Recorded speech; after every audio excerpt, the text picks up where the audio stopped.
Barbados, get up. Good morning. Good morning, Barbados. Good morning. Good morning to you. Good morning. Morning, morning, morning. Good morning to you. Good morning. Morning, Barbados. Good morning. Good morning to you. Good morning. Morning, Barbados. Good morning.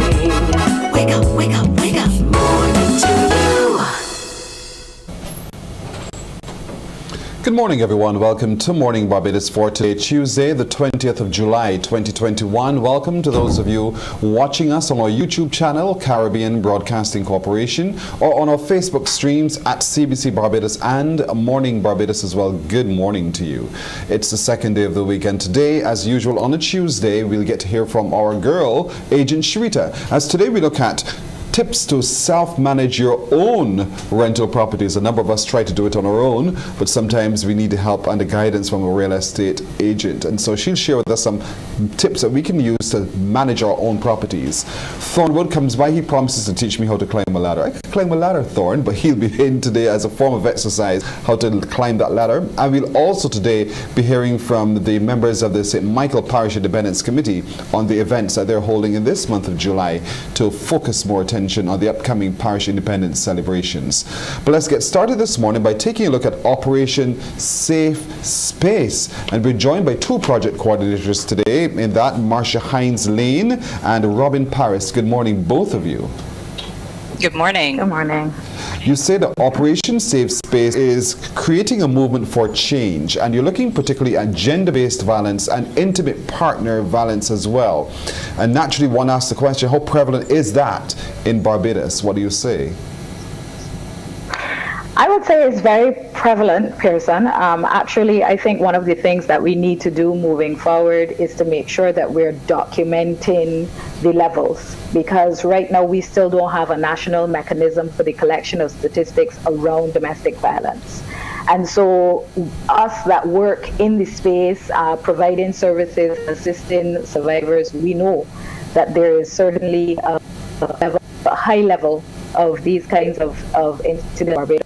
But in order to provide programming that makes sense for people's lives, we need to be able to capture those statistics. And in capturing that statistic as well, I guess you'd want to know how much is the percentage, the quantity really gender, males versus females. How many situations occur where men are the end point of that display of violence?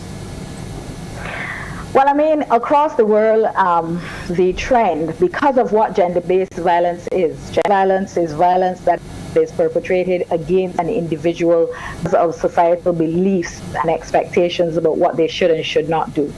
And so by virtue of that, because of how we construct women and because of what we expect from them, a lot of this type of violence affects the lives of women and girls disproportionately. And that's not just something that we see play out in the Barbadian space. That's an international statistic. So we know that women and girls are affected disproportionately. But of course, yes, we do have men who are affected by intimate partner violence. And so if you're doing a national statistical bank, you are going to make a collection across the gender categories. And I think if we start to do that, we might also realize that boys, Barbados, are severely affected by things like domestic violence as well, and contribute, of course, to some of the years that we keep talking about society, the bullying, and a lot of men finding themselves on the periphery. What people would term the periphery of this society, block culture, the ZR culture, and that kind of thing. So I think collecting the statistics across the board can really help us to look at the issues that we might think are issues in Barbados, but which really come from that instability that is caused by this gender-based violence, domestic violence, and intimate violence. Because we talk a lot about the intimate partner violence, but we forget that domestic violence, that instability in a family unit, can have far-ranging impacts as well. It's a societal problem. It's been here for generations. Robyn, let's talk a little bit about how the Operation Safe Space is beginning to create that movement for change, affecting that change in our society. Yes, so for years in the Barbadian space have found ways basically to organize them and to be able to address the issues of intimate partner violence as well as women's and inclusion. And so Operation Safe Space different from the previous model, which was other women coming into the space and giving victims and survivors what they thought they needed, whereas Operation Safe Space is a survivor-run initiative by survivors for survivors, where we are grateful for the work of the women who have gone before us, but we are looking at taking that a step further into this first-person movement where survivors are not only empowered to save themselves, but in saving themselves are able to enter the movement and continue the work by being safe spaces for other women.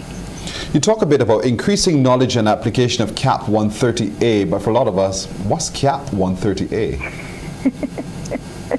CAP 130A is the Protection Orders Act, and they were seeking to extend to the Act in 2016. And we recognize that a lot of women, the public generally, sometimes lawyers, even police, are not au fait with some of the revisions that were made in 2016. And so one of the things with this first project that OSS is running, and we have to say thanks to our project partners, Nathan Gibson and Dr. Yvonne Weeks, we are going to expand the knowledge of the Protection Orders Act by placing information about the Act in the public domain. So women supposed to get when they are victims of intimate partner violence or domestic violence. What are even the definitions of domestic violence and partner violence? How can women provide for their children when they're thinking about leaving these situations? So we are going to make sure that we provide public signage and public discussion so that women know how to negotiate that act. And so part of that public discussion and public awareness is a family law seminar which you're holding. And who's going to tackle that one to tell me, dig into that one now. Let's talk about what we can all experience when we join this family law seminar. Well, the family law seminar is geared specifically at attorneys in Barbados with less than 15 years of call to the bar who deal with the issues of family violence. There are several best practices that the rest of the world has taken on to be able to assist women affected by domestic violence, intimate partner violence, and sexual violence. And so we want to make sure that the lawyers in Barbados have a space for continuous professional development where we're going to be bringing some of that information to the attorneys at law that are practicing in family in Barbados. So we specialists from McGill University, have the Trinidad and Tobago Family Association of the Trinidad and Tobago Bar Association that will come and do on the welfare principles. We have two specialists from the United States of America who look at high conflict divorce resolution and how to address issues around those high conflict divorces. So we've really designed a comprehensive package that we think will be attractive to the attorneys in Barbados, and like I said, will help them to be able to help their clients when their clients come to the type of issues that we're focusing on. That's, I suppose, then, Robyn's part one, dealing with the attorneys, but then you have to also, before it gets to the attorney, or maybe it goes through the police, hands of the police or relatives. So what plans are in place by the project to be able to also tackle it from that civil society perspective? Oh, absolutely. So actually the second prong of our approach after we look at like messaging, the lawyer training, as well as advocacy training to ensure that we have a capable cadre of advocates within the space that are able to take, victims through the process. Our very next step is to be looking at all areas of the law enforcement, again, so that police are au fait with the Violence Protection Orders Act and their role in not only assuring a victim of what it is that they can expect through the process, but also removing that burden from the victim victim, that they are able to have the space not only to heal, but to be able to grow and ultimately exit the situation that they have been in. And in doing so, we hope to interrupt the cyclical nature of the violence abuse that we know is so prevalent within our society. So how are we going to get into those spaces, though, where people begin to see the information and absorb that information? What's the plan there? So we have, for example, a presence on Facebook. There is a website, and you can follow us on Instagram at oss.246, oss.246. We also have, of course, an email address. So we have all of the mechanisms set up where individuals can find out more. Information is important. Education is important. We're also, like I said, going to be doing community engagement and involvement. Dr. Yvonne Weeks is working on a part of our first project where we allow survivors to talk about their experiences, and those experiences will be storied in an artistic way. So we're not only using traditional ways of talking about these issues, but we're very open to using the theater, to using journaling, to using different ways so that we can delve into the issues and really be able to provide, like we want to, that change around how we see domestic violence and how we see the survivors and how we see the importance of dealing with this scourge in our country. I know we oftentimes think of domestic violence as happening within the space of the home. Would you say that domestic violence also happens in the space of the workplace? Look, I hope you're trying to I'm sorry, it's a question. Barbados is a very violent society. We tend to want to believe in Barbados that it is just, a few gun-running people who are perpetrating violence against one another on our streets. Our historical reality is that we are a society that is born out of a plantation culture. Plantation culture has as its very base violence. And so we do see violence perpetrated in our workplaces today. I don't know necessarily that you like domestic violence because there's a very interpretation of that in the law. But we do know in which our society needs to think about the way we treat to each and treat with each other. And so what is happening with the guns on the street and all of that is really a microcosm of what happens in our society at many other levels: workplace, family, even sometimes, other places that we might not think about immediately. And so if we want to fix it, I think we have to re-engineer our society. Yes, we had the good old days and a lot was good about it, but the good old days also left us with sense of abuse that we perpetrate. And so if we want to change who we are moving forward in our history, we're going to have to re-engineer the way that we think about people and emotional intelligence and how we treat to each other. So Robyn, how is Operation Safe Space then going to break it all down? So just to recap for all of us who might have just joined late, how is Operation Safe Space going to break it down, and what are the approaches that you're going to be taking as an organization? So we are basically attacking the issue from both ends. So it is the education, the policy change through the lawyer training, but it also is taking women and have experienced domestic and intimate partner violence and giving them the tools basically so that they are able not only to save themselves, but then in the process of doing so, able to change the model within their home. As Marsha said, these are cyclical violence structures that we see reoccurring within the same family household. Somebody is able to basically break the cycle.